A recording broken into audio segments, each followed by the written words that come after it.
Hello to everyone. We are Group 7 and we are going to present our project that we have done for the methodologies for social inclusion and participation course.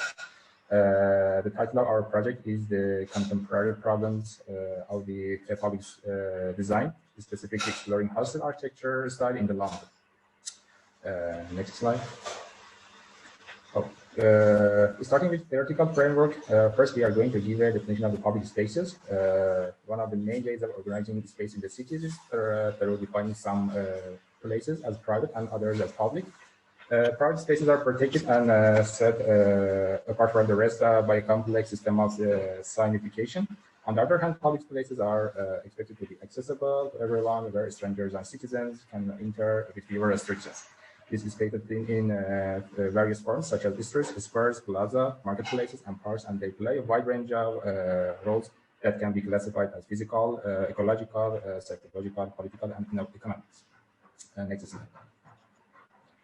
The design of public spaces, here the different types of urban public spaces, according to the Carmona, we put here in 4 types: positive, negative, ambiguous, or private one, which these spaces are identify how these combine in distinct ways. We put this category because they are related to our topic very closely. The labels Carmona uses reflect particular normative view for spaces that support democratic engagement, foster cultural and social exchange, and generate comfort.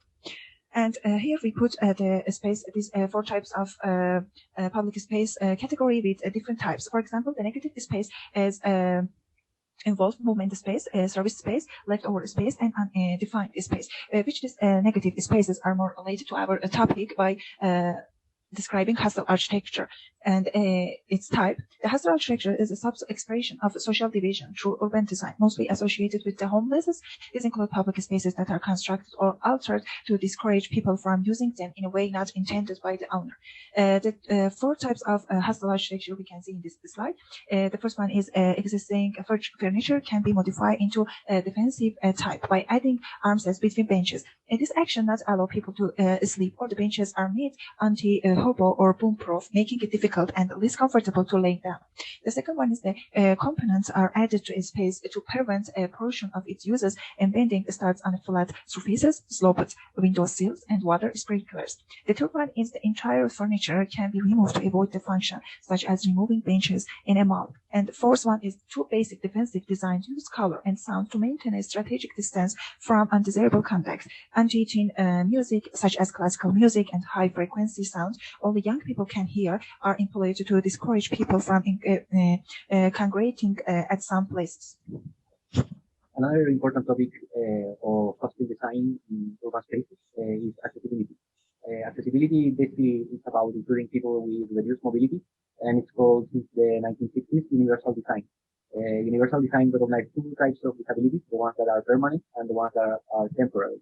Permanent disabilities are basically people that have a disability for life, and temporary are the ones that are for a specific period of time. For example, when you break a leg and you are on a wheelchair just for a small time. The European Commission recognized the accessibility issue and gives an award every year that is called the Accessibility Award. It promotes, celebrates the willingness, ability, and effort of each city of European cities that implement accessibility into their plans for the year.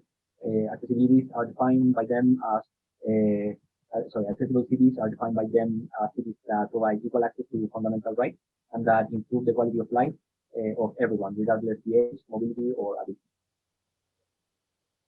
Okay, looking for the relation between hostel design and homelessness issues, it is obvious that for years urban architecture has aimed to exclude unwanted groups, people from different places.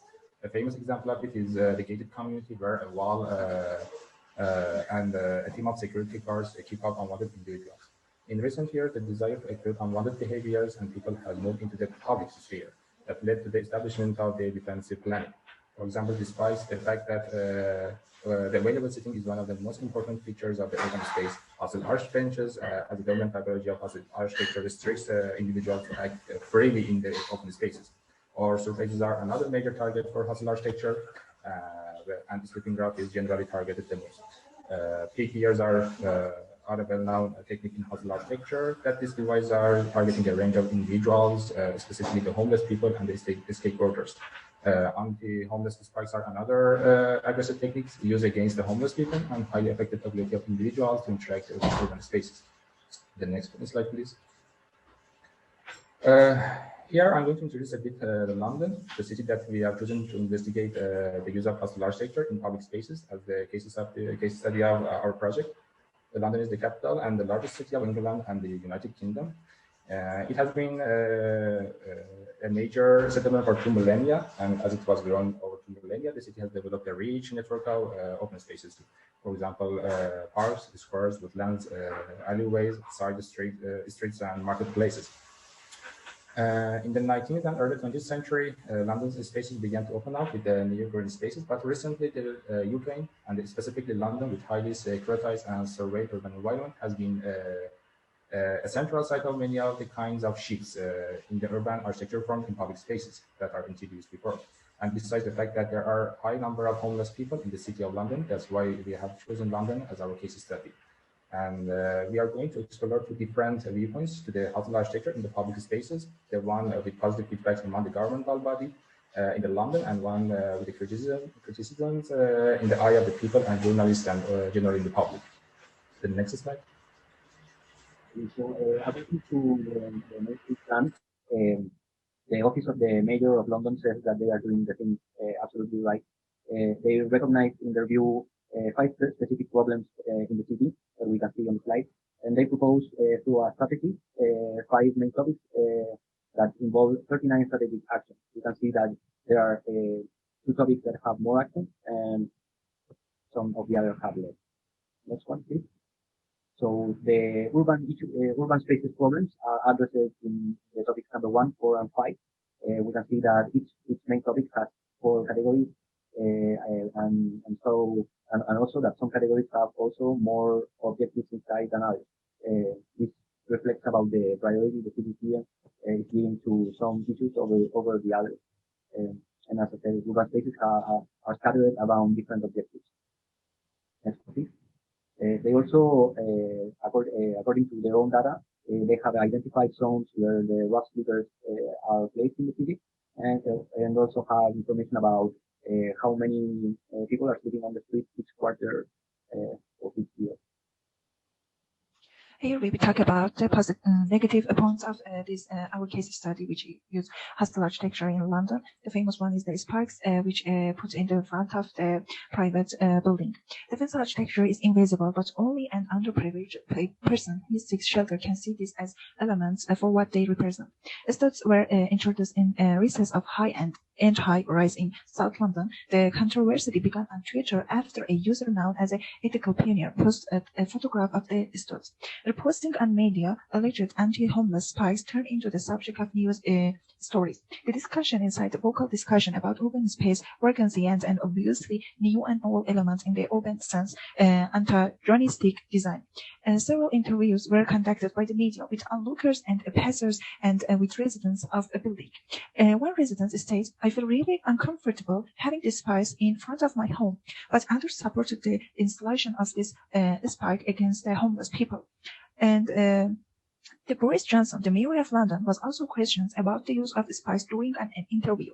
He was quoted as saying the spikes were ugly, stupid, and self-defeating, and they were not a good look. In the right side, we can see the first picture is related to spikes, and after the discussion, they removed, within 7 days, the spikes were removed by the structure administration in spite of being introduced and on private property and not overstepping any nearby arranging laws.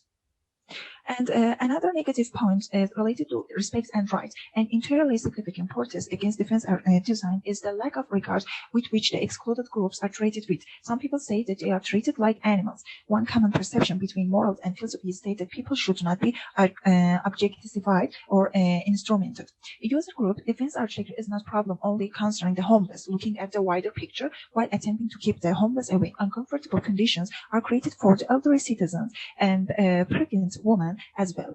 As a matter of fact, any other citizen who wishes to dispose of their weary bodies on such furniture would adopt this threat. Here we can see the two pictures related to our case study London, which first one is the Canary Wharf station bench, and we put the arm rest in between the chairs, and the second one is the Camden bench in London. Also, it's not it's uncomfortable seat.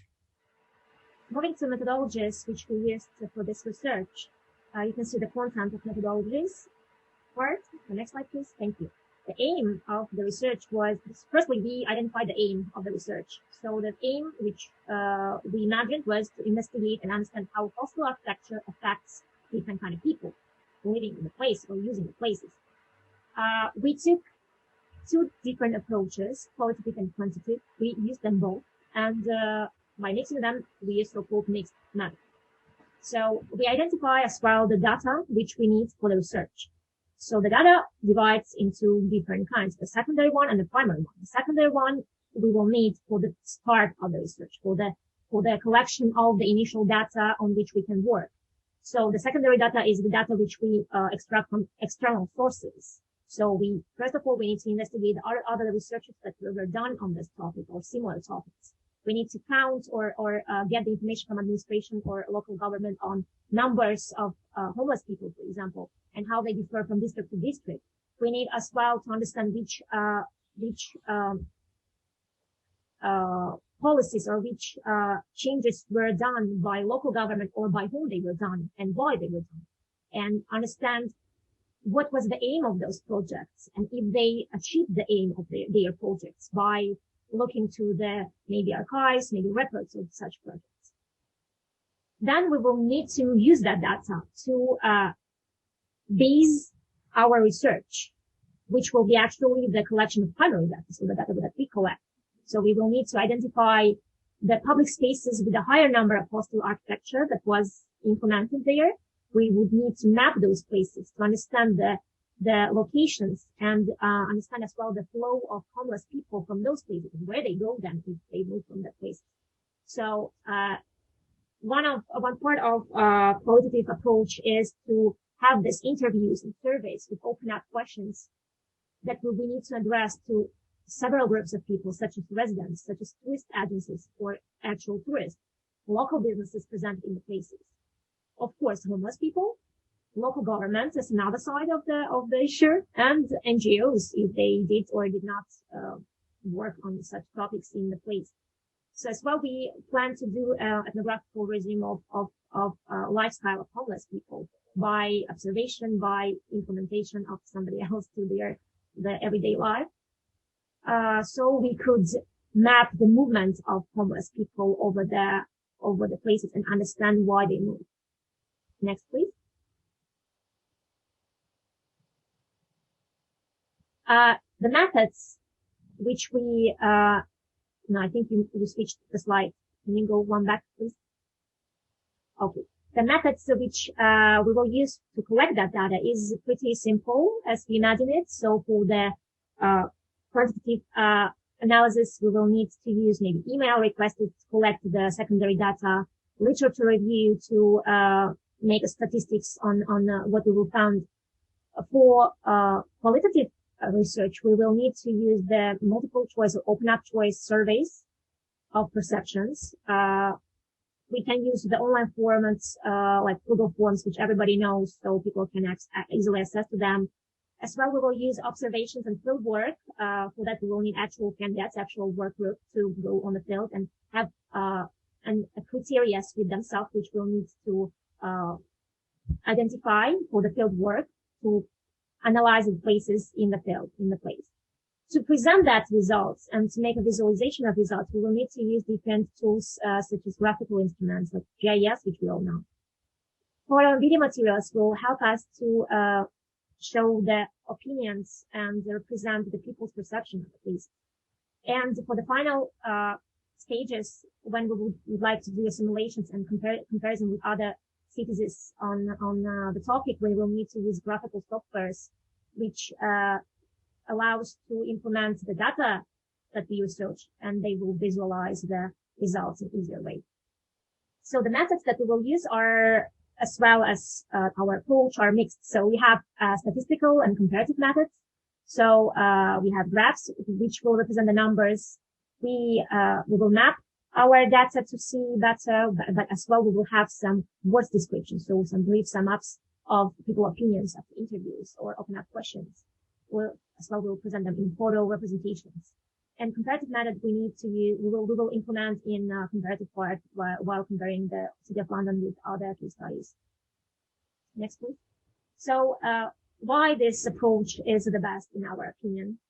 Mixed approach, as we thought, will give us opportunity to have a broader understanding of the topic, to see the issues and or advantages of possible architecture implementation from different angles, not only from statistical view, but also from people's perceptions.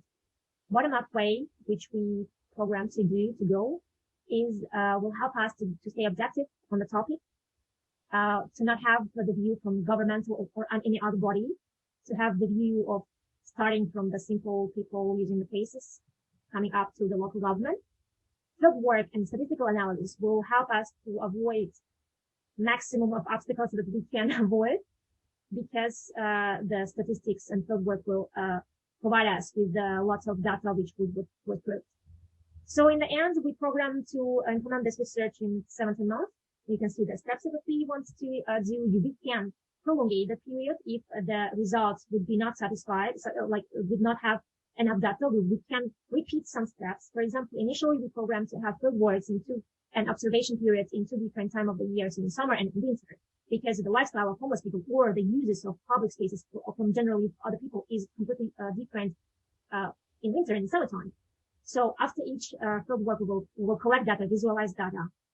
In the end, of course, we will try to do a visualization that will help us to have a hypothesis of the issue, to have the different views collected and make simulations according to different scenarios which are